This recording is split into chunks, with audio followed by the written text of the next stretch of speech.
আপনারা সামনে এভাবে দাঁড়াবেন না, পিছনে অনেকে বসে আছে সুস্থ ভাই। ভারত মাতা কি জয় শ্রীরাম।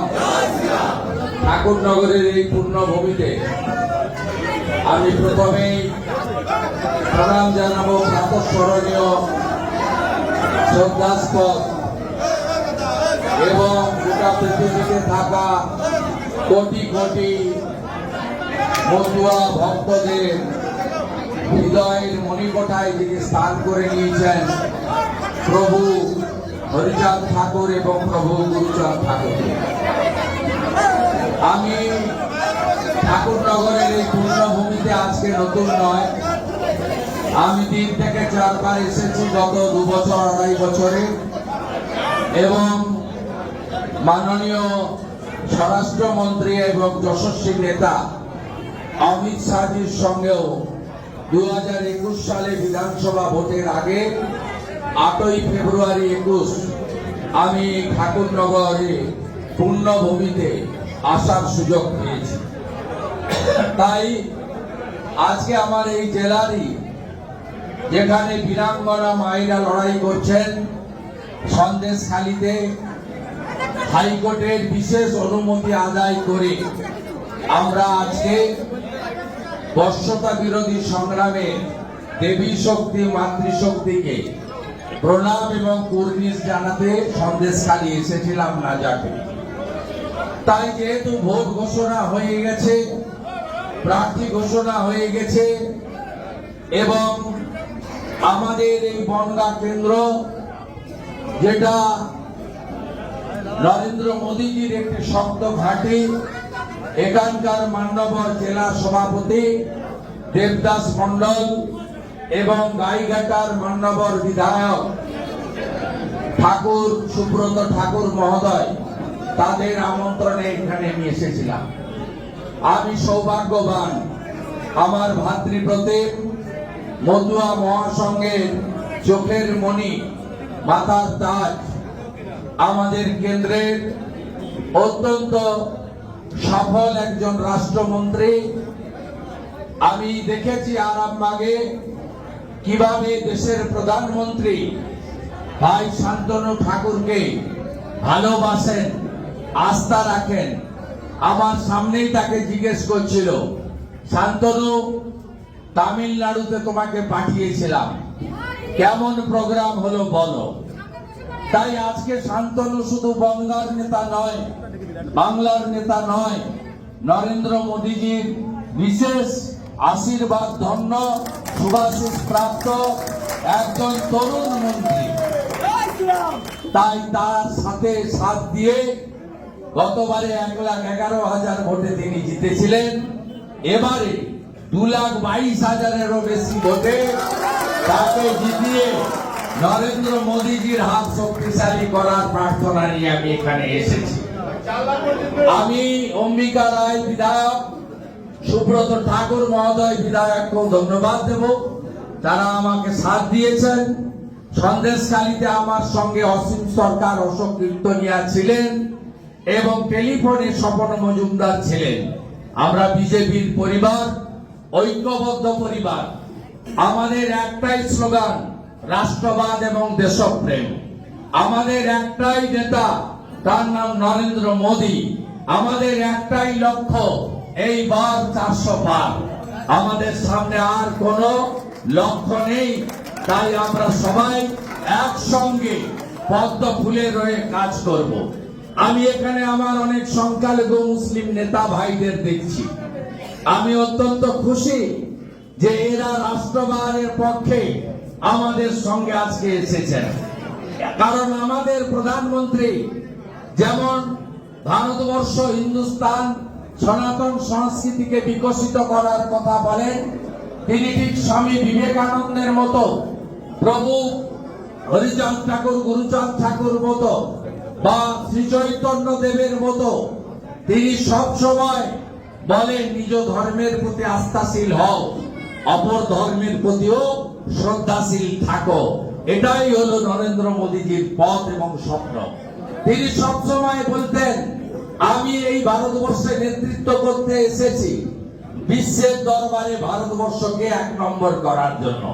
তিনি সবসময় বলেন, আমি পরিবারবাদ, আমি ভ্রষ্টাচার, দুর্নীতি, আমি তোষণের বিরোধী, আমি বিকাশবাদের সমর্থক।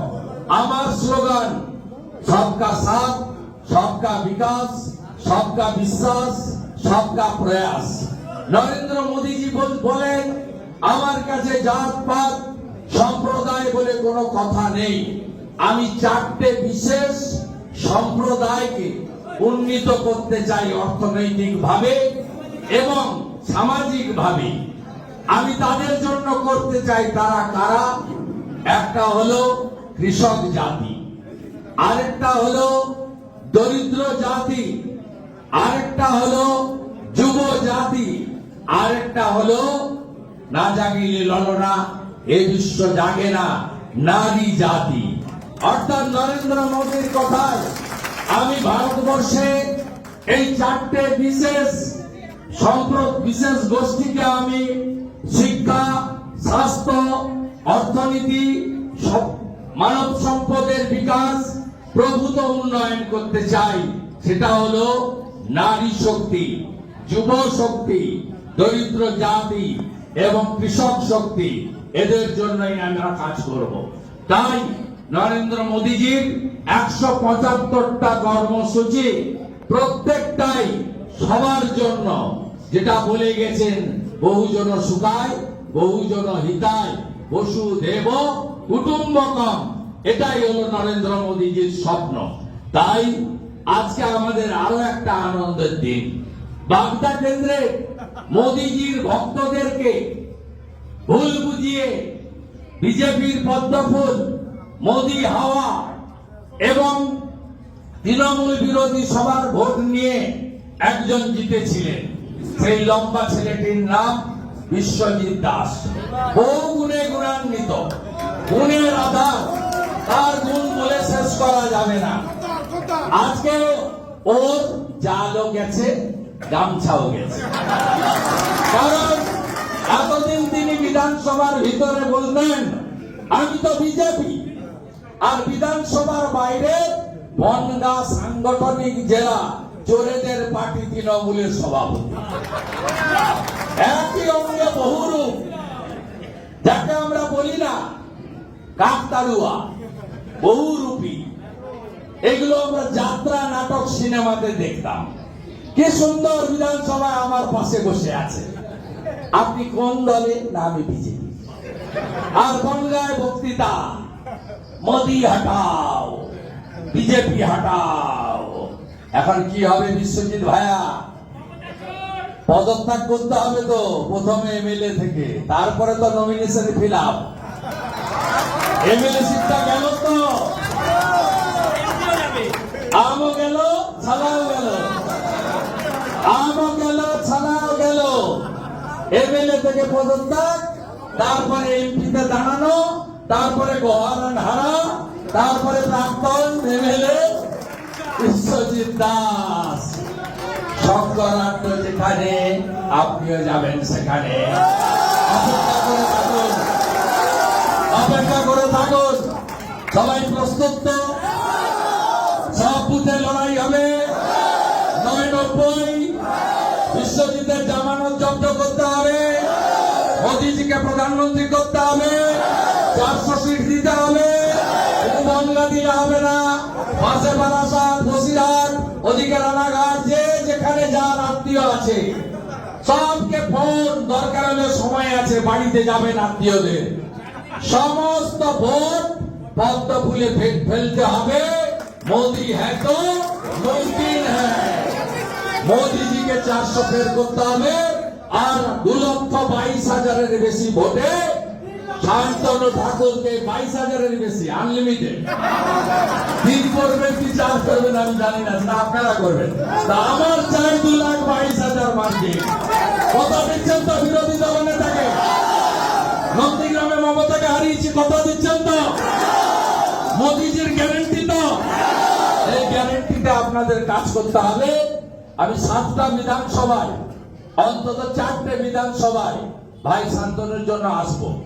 আমার সঙ্গে আর্থিক সম্পর্ক, সিমেন্টিক রিলেশন, বড় নেতারাও আসবে দিল্লি থেকে। 75 বছরের লড়াই, 75 বছরের লড়াই শেষ হয়ে 19 সালে আইন পাস হয়ে গেছে লোকসভা, রাজ্যসভা।